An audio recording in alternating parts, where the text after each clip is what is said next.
and welcome, you beautiful bookish people. My name is Brooke and I like to read fantasy books. Now today I'm going to be going through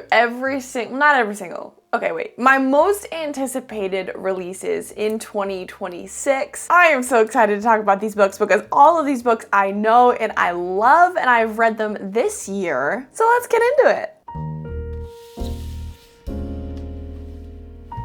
The first book that I'm excited that is going to be coming out in 2026 is Holy Monsters, which is the third book in the Heavenly Bodies series. Now, I just read Fallen Stars, and I do have a vlog for that, and I had the best time. I honestly think I liked Fallen Stars more than Heavenly Bodies, if I'm being totally honest with you, but Heavenly Bodies was still 5 stars, and both of them were 5 stars. I cannot wait for the next story because there were so many new POVs in the second book that really expanded the story and made me super curious to know where their storylines are going to be going and how it's going to fit in with the overarching plot. And I feel like it's going to be so much more intense than everybody's anticipating just because of the way that the second book ended. And this is the perfect place to start if you want to get into romantasy. I tell people this is the definition of romantasy. It is the perfect balance between romance and fantasy. And I read this at the beginning of January, I think. It was right before Onyx Storms, maybe like the middle of January. And I just read Fallen Stars last month. So it's been quite a while since I've known and loved this series. And to give you a little bit of a synopsis, this story is about Elara, and she is a princess running away from a kingdom that has just fallen, just been attacked by this star/god, Ariete, and she gets captured by a rival kingdom, taken to their king, and said, hey, so actually, I want to kill Ariete and you're gonna help me. And she's like, well, this is weird because I don't like you, but I also don't like him, so I guess the enemy of my enemy is my friend. So she starts training with the enemy kingdom's prince. And they're training to take down Ariete, and it is just so good. The romance is so sweet. This man yearns for her. And on the back of this, it says, I would turn the world to darkness for you. Holy Monsters is set to publish on November 24th in 2026. So we have a long ways to go, but I'm gonna be so excited before then. And I think I'm gonna plan to reread both of the books before I jump into the third.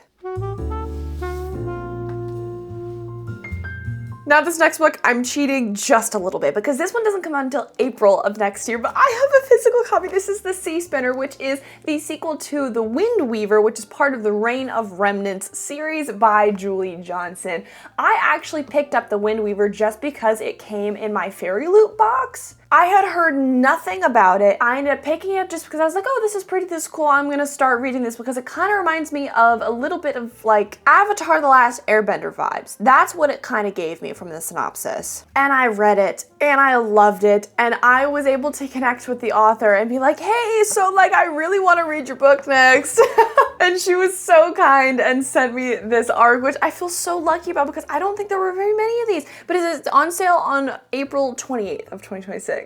I think I'm gonna dive into this one maybe at the end of this month when I can, but it's sort of a love triangle and I'm totally leaning one way. The one other guy kind of reminds me of Tamlin and it pisses me off, but I have a feeling I know where the love triangle is going. But anyways, let's continue the synopsis. This story is about Raya Fleetwood, and she lives in a society where halflings, half human, half fae creatures are executed on sight, which is a problem because she's a halfling. And literally the book opens with her walking to her execution and being saved by this commander named Commander Scythe. And he picks her up and is like, you know what? Not today for you.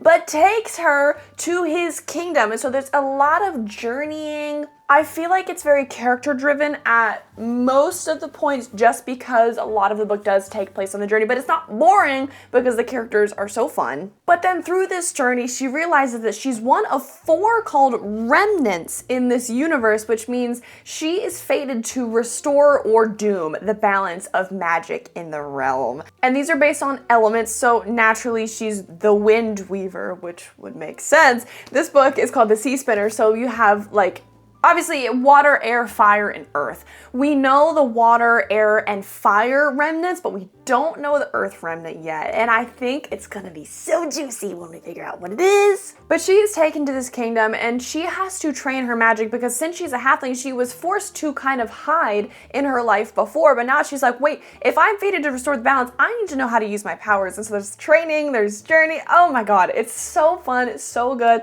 I plan to reread the first book before I go into this one. I think I'm going to listen to the audiobook for it. That's usually how I like to reread my books. And like I said, this one is scheduled to be released on April 28th, and I definitely think there is more than enough time for you to read the first one going into the second one. And this one is kind of beefy. I'm actually shocked at this one. Oh, I love a good map.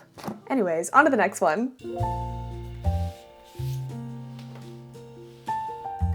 The next book that I'm so excited for in 2026 is Tides of Fortune, which is the sequel to Heir of Storms by Lauren Hamilton Murray. This one was such a pleasant surprise for me because YA, if you know me, is very hit or miss. Usually it's a miss for me. But I took a chance on this one because I saw it and I heard it was good and I picked it up at the bookstore and I was like, you know what, let me just try it out. And I ended up loving this one. I gave it 4 stars. It wasn't like the most perfect thing in the world, but I loved it. And I enjoyed my experience with this, and I'm so excited for the second book because this is a sort of a moment where the FMC is, I guess you could say she doesn't think she's good enough or she doesn't think she could be in the role that she's destined to be in, but in this book she kind of has that moment where she's like, yeah, no, I can do this. I'm gonna do this. And I think that's so special with the character development. And I was actually able to meet Lauren at Romantasy BookCon and she was able to sign and personalize my book, which was so much fun. But anyways, back to the actual book.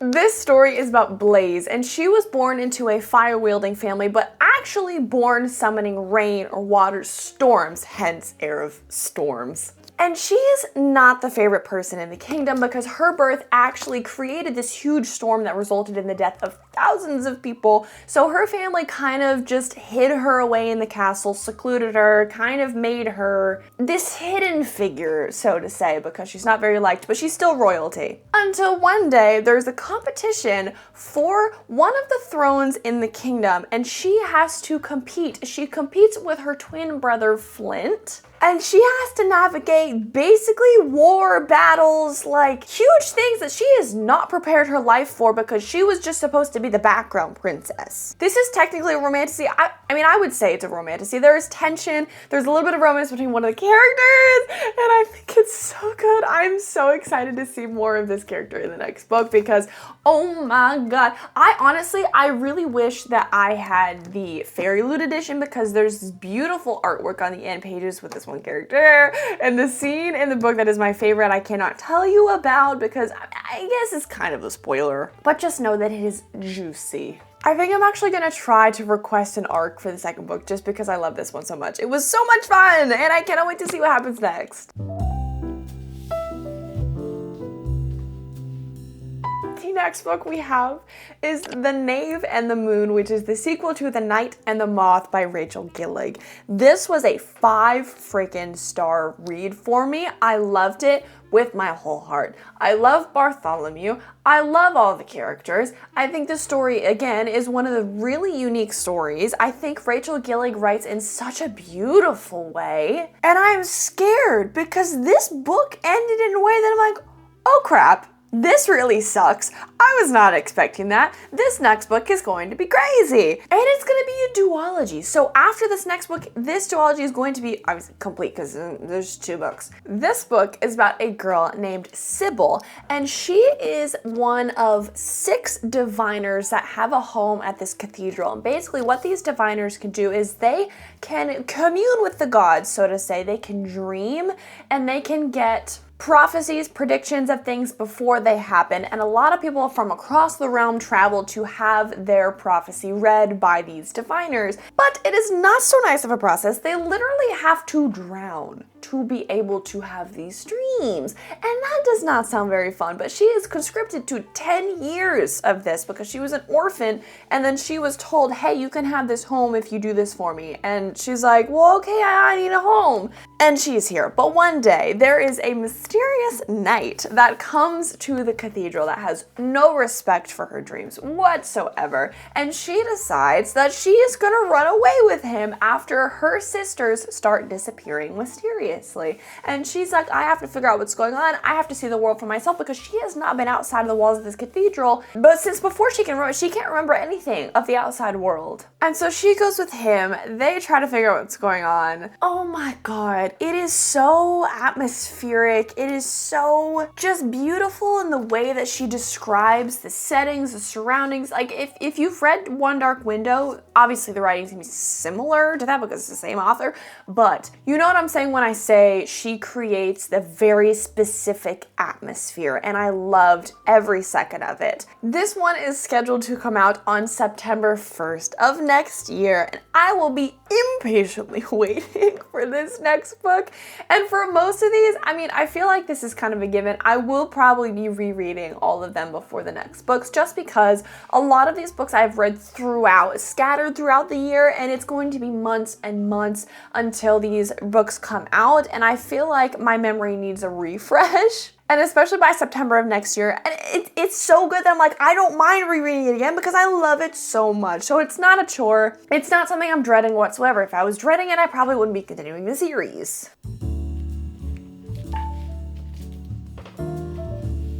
The next book is the sequel to Arcana Academy by Liskova called Prince of Swords, which the cover was actually just revealed for this one. And as soon as I saw it, I knew I had to include it in this video because this one was such a good fall academia read. And I say that kind of with a grain of salt. Take it with a grain of salt. That's not the saying. Yeah, that's the saying. Because yes, this is fantasy. And I feel like this is kind of a mix of like One Dark Window, Harry Potter, and a bit of Six of Crows had a baby with this one because there's magic, there's an academy, there's magical cards, which kind of is how One Dark Window ties into it, but there's a little bit of a heist aspect, but they're actually at a school, but she's a criminal. It's really interesting. And this was another author that I was so lucky to be able to meet at Romantasy BookCon, and she signed and personalized my books, and this one's really special to me. I can't remember exactly when I read this one, but I ended up reading this one because, again, I got it in my Fairy Loot box, and I ended up buying another physical copy because I knew I was going to be able to meet her at Romantasy BookCon, and the Fairy Loot copy is already signed, so I was like, you know what, let me get another one. This book is about Clara Greysword, and she illegally inks magical cards. Their magic is tied to cards in this universe. And one day, one of her inking cards goes wrong, she's caught, she's thrown in prison. But once she's in prison, she actually gets approached by the headmaster of this academy, or the prince of the realm. He's both. And he says, hey, if you help me ink this one card and you go to this school and you help me steal this card from my father, I will grant you your freedom and you are free to go. You can do whatever you want. And she's like, okay, cool, that sounds fun, let's do it. I feel like this book was such a good pace. It was very steady throughout, and then it kind of ramped up the last couple chapters, which that's kind of standard for fantasy books. If you read a fantasy book, you know that the last 100 pages are usually like crazy. The light has left me. Okay, I think that's a little better. That was weird. Where was I? Yeah, the pacing of this book, it wasn't overly fast-paced. It got crazy at the end, like I said. And I feel like this was such a unique story and very refreshing at the time that I read it. And the ending, I feel like it went in a direction that I would not have expected, because a lot of the times with romantasy books, they kind of, with at least the romance, it ends a certain way. And the way that this book ended makes me super intrigued for how their dynamic is going to be going into the second book, which again, I can't tell you because that's a spoiler, but just know it's so interesting. Now, this one doesn't have an exact release date, but it does say July 2026, so definitely be on the lookout for that. Now this last one is The Ballad of Falling Dragons, which is the sequel to When the Moon Hatched by Sarah A. Parker. This one comes out on May 19th. I know Goodreads says like April something or whatever, but she has said on her Instagram that it is May 19th because she wants to reread and proofread it one more time before the release, which I'm all for. This book has kind of been delayed for a long time just because she felt like she needed to take her time with it and make it as perfect as it can be, which I'm so so for that. I know a lot of times I'm like, oh, I'm impatiently waiting and I really want this book, and I'm like, it's taking so long, whatever. But I'm like, you know what? Take your time and make a good book rather than just try to pump out a book. And this one I'm 1000% gonna reread because it's been since January, and this one it's higher fantasy of a romance. It's technically romantasy, I think, but it's definitely higher on the fantasy. Like the glossary that this book has is actually kind of pretty. Let me see how many pages are in this glossary. Hold on. I'm looking at the front of the book. Oh my God, the glossary is in the back. Hold on. 1, 2, 3, 4, 5, 6, 7, 8, 9, 10, 11. 12, 13, 14, and then a pronunciation guide. So 14 plus a 2-page pronunciation guide. That actually makes me so happy because I love higher fantasy, and I keep saying that I really need to get into more of a higher fantasy. This is another one where this world is just so beautiful, and I really need to read To Bleed a Crystal Bloom, also by Sarah A. Parker, just because I love this one so much, and I think the way that she has created this world is so intricate, as you can see by the 14-page glossary. And this is also, by the way, my Fairy Loot edition. Have my other ones been Fairy Loot? No, those are all the regular editions. This one's my Fairy Loot edition. I don't have a regular copy. I honestly probably just need to get a regular physical copy so I can annotate it because I just love this so much. I feel like a broken record. And in this universe, there's multiple different kinds of dragons. And when I say there's dragons, there's actually dragons, because sometimes books, they're like, oh, this book has dragons, and they're like, it's not even really involved. But look at this. Look at that. You're joking. This book is about Rave, and she is a member of this rebellious group called the Fier du Oth, and she is basically an assassin for them. She has to complete jobs, not get caught, the whole shebang. But until one day, there is a bounty hunter set after her and captures her, sends her to the Guild of Nobles, which is basically this powerful, dangerous group of fae in their society. And it is also about Con Vagor, who is a king who basically killed for his crown, but he's also a dragon rider, but he's also trying to recover from the loss of his great love. And one day he has kind of felt compelled and finds Rave in the Guild of Nobles prison and decides, you know what, you're coming home with me. Now, there's a couple different types of magic in this. There's a couple different types of gods. Actually, the prologue of this is honestly such a beautiful way to set up the story. It says the world began with 5, and it kind of tells a little bit of the backstory of the gods and how they kind of like gave their magic to people. And there's this kind of mysterious past with the gods and their involvement in the world, especially with the dragons. And Con and Rave have to kind of figure this out and kind of figure out that, hey, there's more going on than we were originally told, than we originally taught when we were growing up. And there's not much I can say more than that, partially because I'm trying to remember everything that went on in this book. I remember I absolutely loved it, but again, it's one of the higher fantasies that like I read this in January of this year, and I have read 70 plus books since then, so I definitely need a refresher because my mind is blanking on some stuff. But that does not make it any less amazing. I just could not get enough of this world. I think it's so beautiful. Basically, when the moon hatched, it's basically so when dragons die, they curl up in the sky and become a moon, which, first of all, that's just so freaking cool. Can we talk about that for a second? That is so creative to me. But anyways, when the moon hatches, basically like, hey, one of these dragons is falling from the sky is falling. And that's sort of the catalyst that takes them through this whole journey of finding out what's going on. But anyways, I'm so excited for the next book. It is going to be beyond phenomenal. I know that she works so hard on these books, and it's going to be so worth it. That is all I have for you today, my friends. Thank you so much for watching. I hope you were able to pick up some books to put on your TBR and some to look out for next year. But I will see you next time.